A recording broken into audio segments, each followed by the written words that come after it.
So ನಾವಿವತ್ತು ಇಲ್ಲಿ ಟಿಪ್ಟೂರ್ ಹತ್ರ ಬಂದಿದ್ದೀವಿ. ನೋಡಿ, ಇದು ಭಗವತಿ ಭಗಮಾಲಿನಿ ಅಂತ ಮೂಲ ಸಾನ್ನಿಧ್ಯ ಏಕೈಕ ದೇವಸ್ಥಾನ. ಇದು ನೋಡಿ, ಇದು ತುಂಬ ಚೆನ್ನಾಗಿದೆ ದೇವಸ್ಥಾನ. ಇದು ಬೆಳಗ್ಗೆ 8 ಗಂಟೆಯಿಂದ ಸಾಯಂಕಾಲವರೆಗೂ ತೆಗೆದಿರ್ತಾರೆ. ಬಟ್ ಇದೇನೋ ವರ್ಷಕ್ಕೊಮ್ಮೆ ಮಾತ್ರ, ವಿಜಯದಶಮಿ ಆ ಟೈಮಲ್ಲಿ ಮಾತ್ರ ಅಂತ ಹಾಕಿದ್ದಾರೆ. ಬಟ್ ತುಂಬ ಚೆನ್ನಾಗಿದೆ, ಒಂದು ಓಪನ್ ಇರುತ್ತೆ, ಬಂದ್ಬೋದು. ಇದೇನೆಂದರೆ ಎಲ್ಲ ರಾಶಿಗಳದ್ದು ಇದು ಮಾಡಿದ್ದಾರೆ, ಗೋಪುರಗಳ ಥರ ಮಾಡಿ.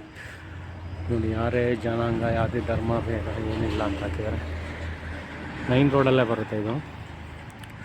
ಮತಘಟ್ಟ ಅಂತ ಒಂದಿದೆ, ಅಲ್ಲಿ ಕೆರೆ ಇದೆ, ನೊಣವಿನ ಕೆರೆ. ಅದಾದಮೇಲೆ ಬರುತ್ತೆ ನೋಡಿ. ವರ್ಷಕ್ಕೊಮ್ಮೆ ದರ್ಶನ ನೀಡುವ ಪ್ರಪಂಚದ ಏಕೈಕ ತಾಂತ್ರಿಕ ಶ್ರೀ ಭಗವತಿ ಭಗಮಾಲಿನಿ ಮೂಲ ಸಾನ್ನಿಧ್ಯ ಶ್ರೀಕಾಲ ಶ್ರೀ ವಿಕಾಲ.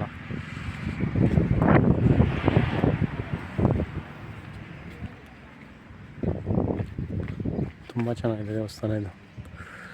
ನೋಡಿ, ಎಲ್ಲ ರಾಶಿಯವ್ರಿಗೂ ಇದೆ ಇದು.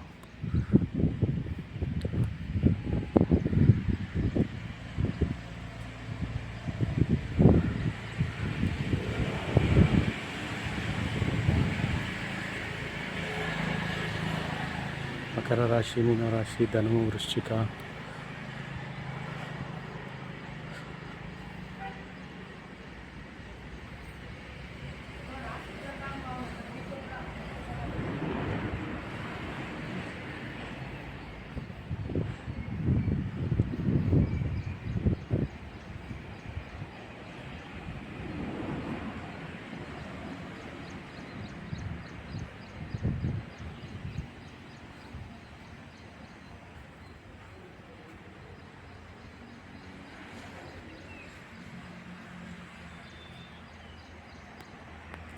ನೋಡಿ, ಇದು ತುಂಬ ಚೆನ್ನಾಗಿದೆ ದೇವಸ್ಥಾನ.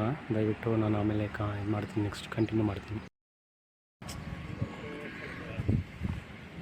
ಸೊ ಇಲ್ಲಿಗೆ ಮುಗೀತು ಇದು ದೇವಸ್ಥಾನ. ತುಂಬ ಚೆನ್ನಾಗಿದೆ, ವಿಶೇಷವಾಗಿ ಎಂಜಾಯ್ ಮಾಡಿ. ಇದು ಏನಂದರೆ, ನಿಮ್ಮ ರಾಶಿ ಪ್ರಕಾರ ನೀವು ಆ ಕಡೆ ಇರ್ತೀರೋ ಆ ಕಡೆಯಿಂದ ಎಂಟ್ರ್ ಆಗಬೇಕು ಅಂತ. ಸೊ ಇದು ನೋಡಿ, ಈ ಕಡೆ ನಂದು ಮಕರ ರಾಶಿ ಆಗಿರೋದ್ರಿಂದ ನಾನು ಈ ಕಡೆ ಗಜದ್ವಾರ ಅಂತ ಆ ಕಡೆಯಿಂದ ಎಂಟ್ರ್ ಆಗ್ತಾಯಿದ್ದೀನಿ.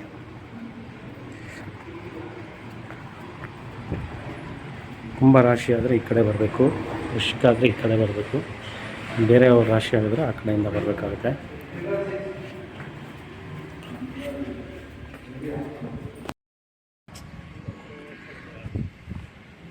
ಸೊ ಇಲ್ಲಿಗೆ ಮುಗೀತು ಇದು ದೇವಸ್ಥಾನ. ತುಂಬ ಚೆನ್ನಾಗಿದೆ, ವಿಶೇಷವಾಗಿ ಎಂಜಾಯ್ ಮಾಡಿ.